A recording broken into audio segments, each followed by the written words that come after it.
I wrote 70 essays in the past 10 months to realize that it all comes down to this one thing. I promise that after this video, you will be prepared to write any essay whatsoever without any struggles. And at the same time, I'm gonna give you the story, then I'm gonna give you the lessons, and I'm gonna give you a secret of mine. So it all started basically with all my educational career, right? With college, etc. Literally, I was doing presentations since I was very young. In fact, I remember in the final years in high school, the teachers will call me upcoming teacher, because just like how the presentation were so good, because they had the unfair advantage of being on YouTube around, like being so much. Right now I'm 8 years doing content creation, so that always gives me the unfair advantage, because look, videos are just another way of presenting whatever you believe in. It's just like in class or in college or the essay, whatever, you're presenting the subject. However, in YouTube, you choose the subject and you represent it. So these fundamentals actually helped me, and very early on, everybody knew that that's like my thing, and I have that thing because I simply have the knowledge and the experience to actually back it up. But in my first year in college, I realized that the subjects were a little bit different, and representing is actually just a normalized thing. Everybody does that, whatever. However, not at the level that I was doing it, but still, it was actually something that everybody knew about. And once you go through college, you realize that, well, there's something called essays, which is presentations, but it's more in-depth, requires research, requires shitload of work, and at the same time you have to represent it and you're noted, and it's usually a class of itself, so it's like a big of a deal. So I said, okay. I contacted a lot of people, right? One of them, actually, the main one, was my best friend and my photographer about 3 years ago. He's right now studying master's degree in finances. I was like, you know what, tell me all about this. And he was telling me, right? And I was going through it too. And I have all of these friends through different colleges. We're all speaking about the same thing. And I'm like, well, here's this thing. And about 10 months ago, so where everything will make sense, I started my first service, which is YC presentation service, or basically my service. I offer presentations to people. At first, it was only for students, is like, presentations in class. So there is a segment that you want to present instead of the teacher, or the teacher just assigns them randomly and say like you have to. I was doing that, and at first I was doing it with $1. So give me $1, I'm gonna give you a presentation. It was actually pretty good, but it was a shitload of work. So it took me like 3-4 hours just to complete one segment. So it's like one presentation equals 3-4 hours of my time. I get that $1, and literally I don't do anything with what $1, because it's not even money. So it's like SIM card sold, whatever. But the thing is that I got the experience then, and just like 1-2 weeks I started working on essays. Just already started working on essays, and that was the thing that actually I caught up on fire later on, because that's like really what people need, more than just the usual presentations. Like you can figure that on your own, but when there's everything on scale like essays, that's what people need me, because I have more experience, and I've done that with what now? I'm pretty sure I've done over 100 presentations in the past like 10 months or so. And the thing is, like, the volume always works. And I just look at the data and I'm like, okay, all of these people, which ones are the ones that I found very like great presenters, or the ones that gave me the best feedback? As an example, I was talking to this client of mine who is in master's degree. So I wrote down his essay, did everything, and he contacted me back and he was like, dude, I just got 16 out of 20 and it's awesome. I was like, okay, that's awesome. That's something good to hear, and it means like the work is really paying off, not only to me, but to them, right? Actually, to them more than me. And I realized that, well, okay, now I want to write a book. And I wrote an entire book about presentations. However, I ended up deleting it because I didn't like it. But the point is, there are secrets that most people don't talk about. And here I'm going to give you, and it's not your BS advice that you get in college about like how to do research and stuff like that. I'm going to give you in depth. So first is, if you are in a higher educational career I don't know if you should use it or not. Being honest, I don't recommend it for most people. And the reason behind it is that right now, AI detectors are spread wide, literally worldwide, amongst the colleges. So if you have a university, college, whatever, and they really give a big deal to the essay, so usually there's AI detectors. So just stay away from that.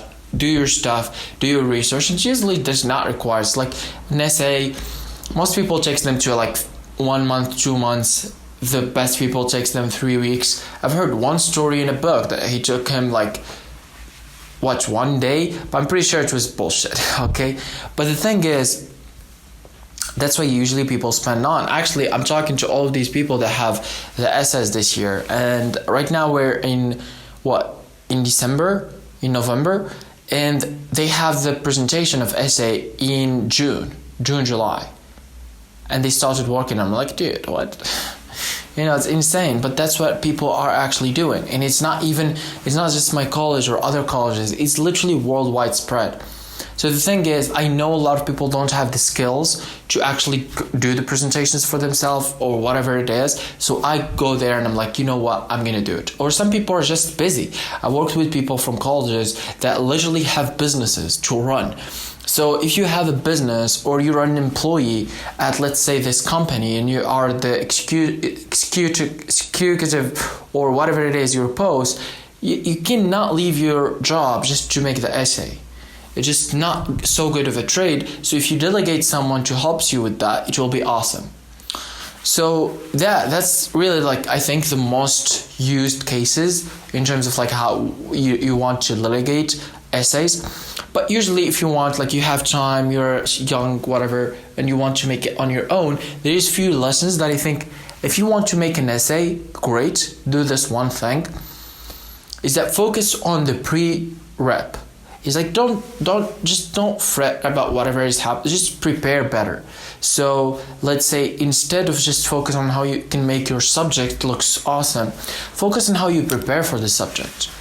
Most people just neglect this. It's like, the subject is one of the most important stuff in writing the essay, because simply if you choose a subject that has no research about, there is nothing, no articles, no books, no literature, no websites talking about it, nothing, no experts, dude, it's gonna be fucking hard. In fact, you probably cannot make the essay, and you will demand to change it. That would be fucking pain in the neck, So like, what do you want is choose a subject that has a lot of statistics. That's one. So you can't find statistics. So you want to make it broad but niche. The nicher it gets, the better. For me, I personally believe, because then you can talk about very specific thing, and even for the judges, they know that you are mastering the subject instead of just literally chit-chatting for the entire presentation.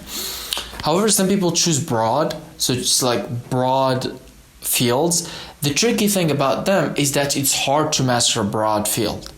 I don't recommend, but people do it because there's a lot of statistics. Let's say we're talking about psychology. It's easy to make an entire essay about psychology effect on, let's say, teenagers, something like that. It's very broad, but there is a lot of statistics. However, if you go niche and you're like, psychology effects on teenagers that study finance in school, or something like that is precise, or the people who grew up with one parent, or people who, whatever, don't use social media, something like that, who don't have phone. It's like very specified. And the thing with it is like, it gets tricky. I think to get the highest grade, if you want to get the highest grade, go for niche. You want to be specified, even that you don't get the statistics. It's easy to collect them yourself. So like, how much do you need? You don't need a huge number, because it's so niche, right? So let's say we're saying, so psychology effects on teenagers that don't have a phone at all, so they don't use nothing digitalized, and you can just go to schools, and look for the transits, let's say between 12 and 15 or something, and you just go and collect the data, so it's anonymous, so nobody's fretting, and you just collect the data. and you ask each one like 5 questions, it takes you what, like few days, and then you are guaranteed to have the best presentation in your college. In my experience, in my opinion, that's the best. And even like I had so much this conversation, I always speak about it. It's like I ask college students like what's essay subject you're choosing. They're like, well, I'll just choose this one. Usually they just use whatever it is. And also like the thing is, there's someone who's literally like guiding you, a teacher or an employee or someone in your field. And that is something required by most SAS colleges. It's like you have to make someone like a teacher, so they know that everyone is somewhat oriented about the same principles and not just everyone doing something crazy. And sometimes it's a little bit tough to deal with them, because I've dealt with people who deal with them and I'm like, okay, this seems a little bit tough relationship. So choosing the teacher who will literally guide you is always great. So you want to choose someone who is open-minded, who is understandable, and also someone who has a record in working with people that gets good grade. So not just like they get good grade, but like the groups that he chooses are known to have the best fucking grades, right? Because he knows something that he can help you with. And really, that's what I think. It's like you have to prepare for that. It's like that's like the pre-rep about the subject. The subject is just as important as everything else. I'll say the other part of it is actually very important. So like if there's one thing that will change the entire way your presentation is perceived at the essay judges, it's literally how you present it.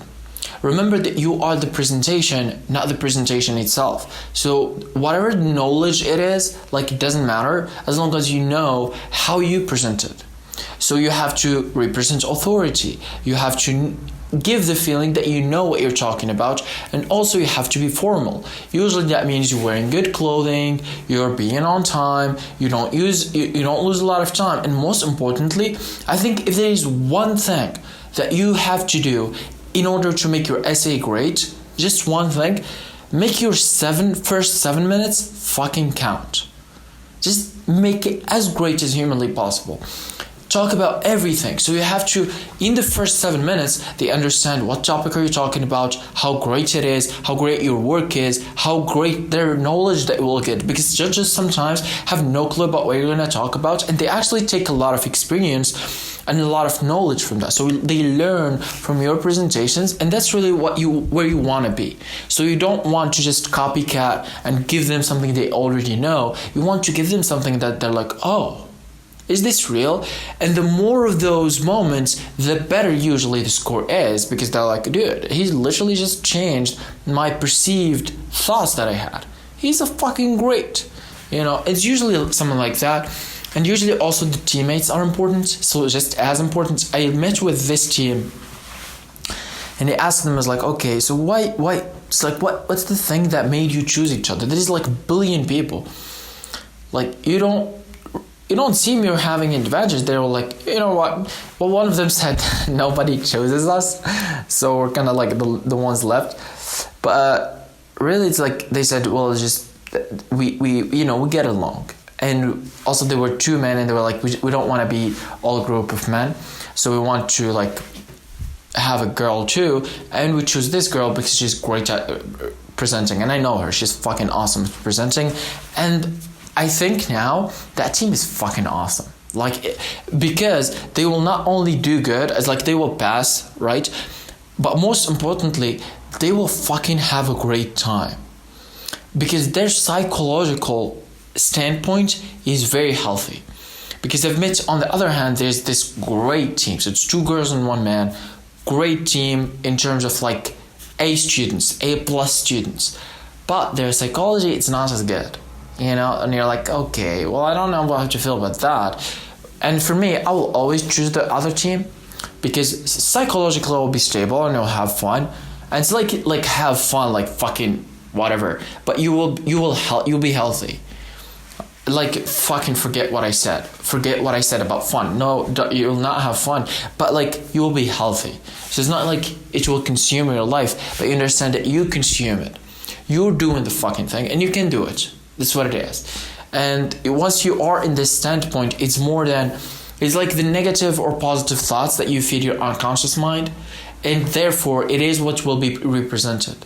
It's more likely, even if you're an A student, if you keep feeding yourself the negative emotions, negative energy, negative words, probably that will represent itself in the physical world and you will fucking hate it.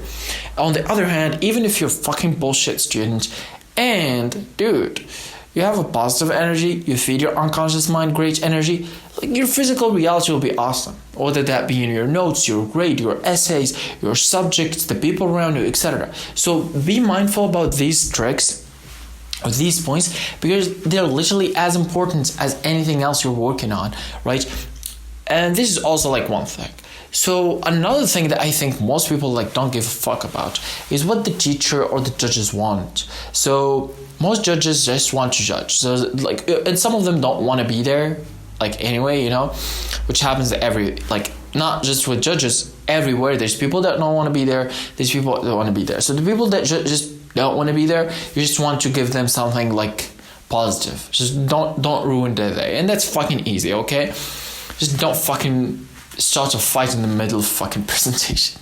Duh. And yeah, you're fucking passed. The people that want to be there, they're usually passionate about judging, or they have high standards about presentation. They have high standards about research because they're highly educated. And the thing about the educational system is that the higher you go, the more research you do. So because that's what's required, right? And that's literally what the essay is. Like you do research, etc. So how to deal with those judges is literally just know where their anchor is. So it's healthy to know all of the judges if they repeat every year and just like go ask people that passed the year before or graduated, like, okay, so what do they care about? And I think that's more important. So instead of just focusing on you and what you want to put, focus on what they want to get. And usually it's information. They want to know, they want to learn. Because you're doing research about something that must be like revolutionary. Let's say the best version of the concept is doing something that is unlikely to people know. And that's why you did all of these research, or you're confirming facts that were not confirmed, etc., or just, gathering knowledge, whatever it may be. So a lot of them just want to have that knowledge. So they're like, okay, I know about these stuff, but sure, I want to, make my knowledge better. So when I'm, teaching in class or whatever, I can produce more knowledge. I just have more knowledge, whatever it may be. So there's that one type. The other type, they care about the way you're presenting.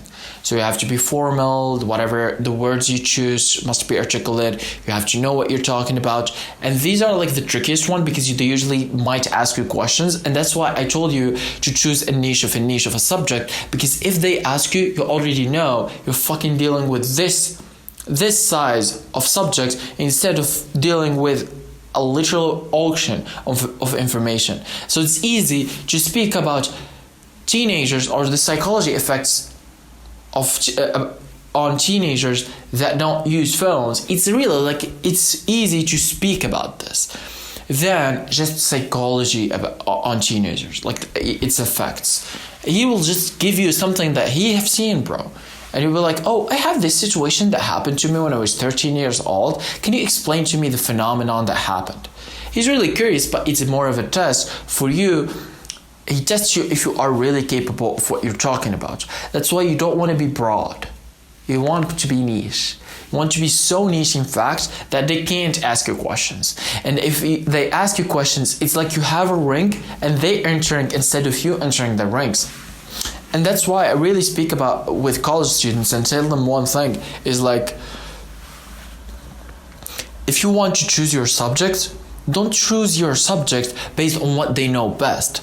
So I'm going to give you an example. If there is a judge that I know will be judge and he's a psychological teacher or he's a psychologist, I might as well just not talk about the effect on psychology on teenagers. Just talk about something else. Because he will be way better at that thing than me. So I will look like a dumbass. I don't want that. So I'm going to lead him in something that I have the unfair advantage on him. So let's say he's psychology, and let's say we are in what? Like, I'm not going to give you the example because it will be so niche. But the thing is, if someone learns about psychology, go talk about finance. And the good thing is, like, in essays, you can talk about whatever you want because you can combine stuff. So let's say I know finance, I know psychology, or like I'm interested in finance, I'm interested in psychology, and I'm interested in history. And I'm studying in whatever, let's say finance school. And I know the judges will be psychologists, okay, as an example. I'm not going to focus on the psychology effect, I'm going to focus on the other stuff. And the opposite is also true. So if I have finance people that will literally fucking be the judges, I might as well go talk about psychology. Because then I'm going to have the unfair advantage over them, because that's subject that it's not of their expertise. So I'm not entering their ring. I'm not entering the jungle or the territory of them. They're entering into me. And I'm literally inviting them with open hands, like, come to me, dude. That's my thing. And because I choose so niche of a subject, I have the fucking unfair advantage. I think really this is what I noticed from working with all of these people, all of these students over the past 10 months. And I think really everyone should do this. So if you want to fucking get a good grade at the essay, do these things that I just told you. And what you've seen, like, as I promised, now you're fucking ready to do the essays. It's like, don't do anything else. You're ready. Just, whatever. You don't need anything else. And what you've seen here, you can never unseen. So much as well, subscribe.